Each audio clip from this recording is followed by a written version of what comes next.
No vídeo de hoje vamos falar sobre o segundo maior fundo de imóveis industriais e logísticos da Bolsa, o HGLG11. Vamos analisar seus números, ver como é que estão as suas perspectivas e compará-lo com outros fundos de logísticas, para no final avaliarmos os seus pontos positivos e negativos para fazer um investimento neste FI. Se gostar do conteúdo, deixe seu like, compartilhe e se inscreva no canal.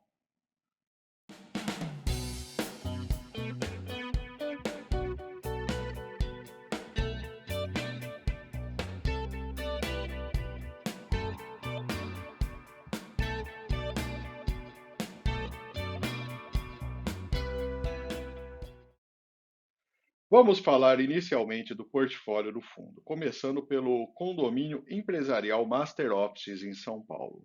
Foge um pouco do perfil dos demais imóveis, uma vez que tratam-se de três blocos com 3 andares cada um para abrigar escritórios.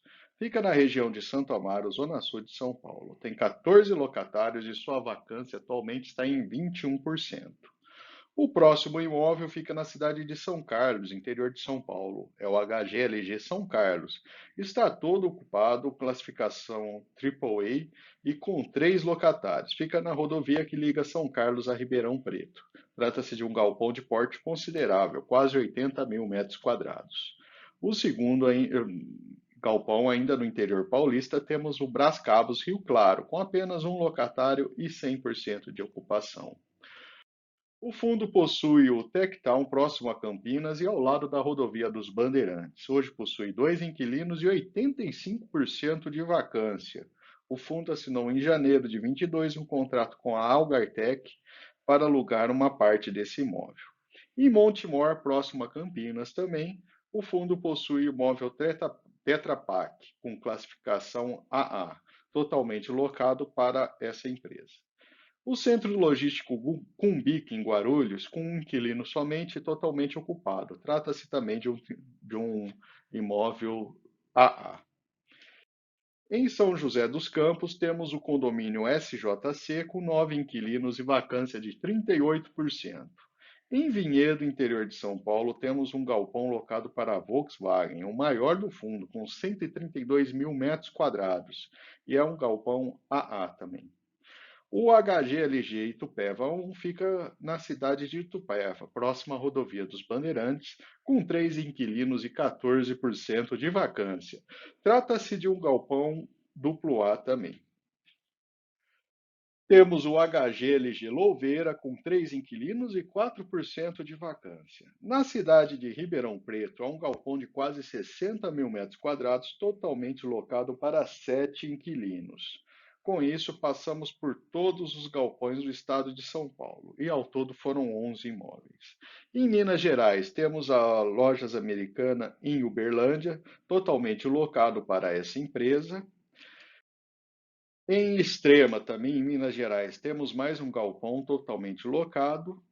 E o terceiro e último galpão de Minas Gerais fica em Betim, na Grande BH, está totalmente locado e trata-se de um imóvel AAA também. No estado do Rio de Janeiro, em Campo Grande, temos um galpão locado para Gerdau. Em Duque de Caxias, na região metropolitana do Rio de Janeiro, o HGLG Washington Luiz, com 27% de vacância. No estado de Pernambuco, em Cabo de Santo Agostinho, próximo a Recife, são 2 galpões dentro do mesmo condomínio, sendo um deles em desenvolvimento e o outro com 18% de vacância.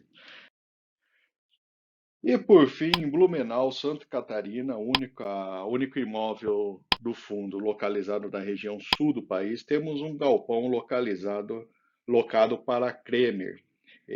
É um galpão com 66 mil metros e vacância zero no momento. Alguns imóveis do fundo possuem potencial de expansão, principalmente em Itupeva e São José dos Campos. A área de expansão desses 2 imóveis é significativa. Em termos de receita do fundo, o galpão de Vinhedo apresenta o maior valor, com 20% do total.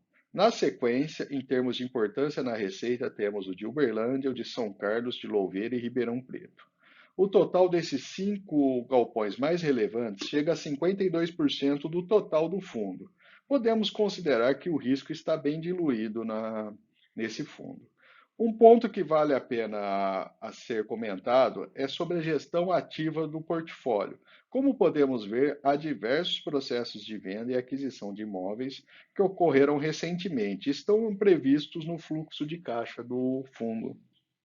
Considerando as aquisições recentes do fundo em Duque de Caxias, Ribeirão Preto e São Carlos, o fundo possui pouco menos de 200 milhões em saldos a serem pagos nos seus CRIs, levando a uma alavancagem em torno de 5% no momento.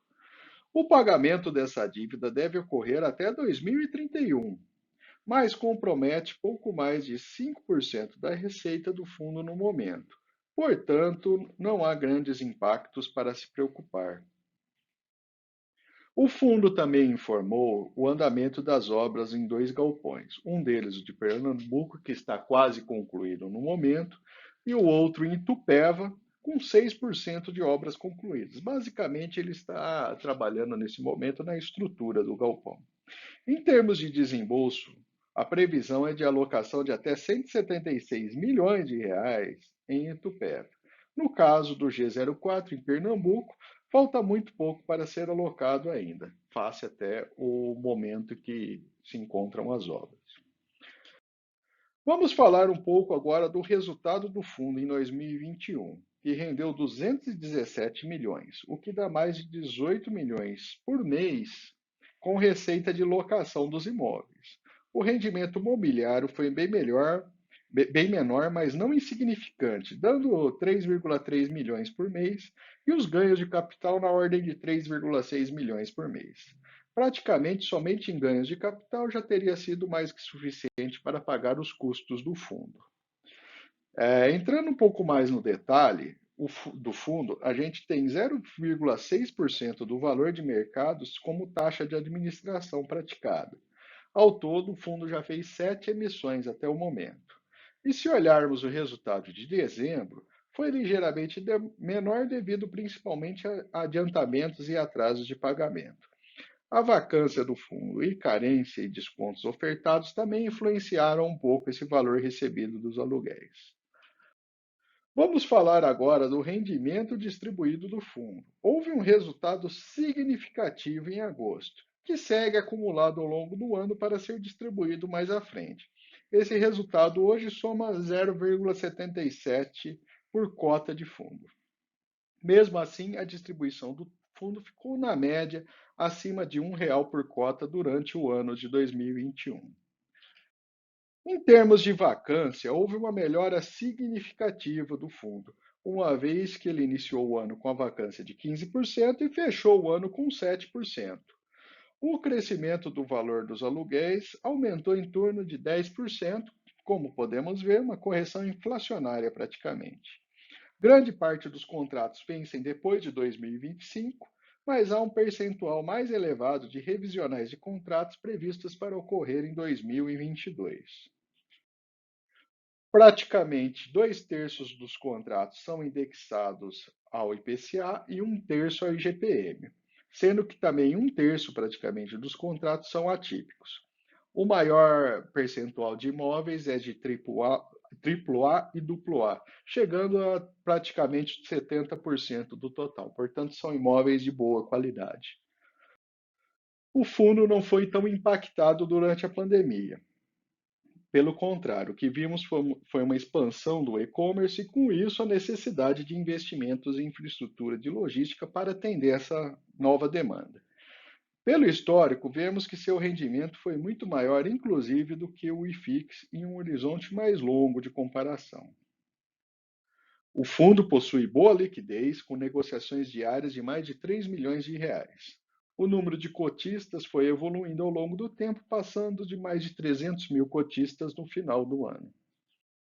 Sobre o patrimônio do fundo, são 79% alocados em imóveis. Se considerarmos que o fundo tem um desembolso a ser feito principalmente para a conclusão das obras e dos processos de aquisição recente, está ok. Há uma parcela significativa de caixa e renda fixa justamente para cobrir essa demanda. Vamos comparar agora com outros fundos de logística da Bolsa. Lembrando que a primeira linha, o PBLV11, é um fundo somente para investidor profissional e tem apenas dois cotistas, portanto, não é um fundo de ampla negociação como os demais. Considerando o dividend yield, o HGLG ele é o maior dividend yield desse grupo. E apesar da relação preço por valor patrimonial também ser a maior. Os outros fundos, mesmo estando abaixo do seu valor patrimonial na maioria, não conseguem manter um dividend yield tão elevado quanto ele. É o fundo com maior número de cotistas e também com a maior reserva em caixa, e o motivo a gente já viu, né, que ele tem obrigações próximas aí a serem pagas. O fundo, em modo geral, se valorizou significativamente a partir de 2018. Mesmo com a pandemia, não apresentou uma queda tão grande assim como os demais fundos que a gente observa na bolsa. O principal efeito que a gente pode atribuir a essa recente queda do valor das cotas se deve aí ao aumento das taxas de juros que a gente viu recentemente. O valor patrimonial está em R$ 148 e o fundo está sendo negociado cerca de 13% acima desse valor. Uma informação interessante é o crescimento de 14,9% ao ano do seu dividend yield nos últimos 3 anos. É um número bastante interessante. Em termos de histórico recente do fundo, apesar do recebimento de proventos, a queda, mesmo que menor, não foi suficiente para fazer com que o rendimento fosse maior do que a inflação no período, o que é um ponto de atenção. E por fim, vamos falar dos pontos positivos e negativos para fazer um investimento em HGLG11. Do lado positivo, é um fundo que tem boa diversificação de imóveis, os investimentos e perspectivas de crescimento, principalmente a gestão ativas dos imóveis, são pontos positivos. A saúde financeira e boa receita de aluguéis. É um fundo de boa liquidez e é o maior dividend yield entre os maiores fundos de logística negociados na bolsa.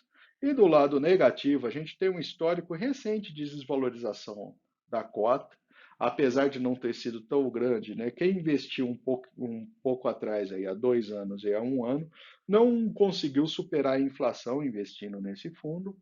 E a negociação do fundo, no momento, ele está com um ágio aí acima do seu valor patrimonial. Se você gostou do conteúdo, compartilhe o nosso vídeo, curta, comente e se inscreva em nosso canal.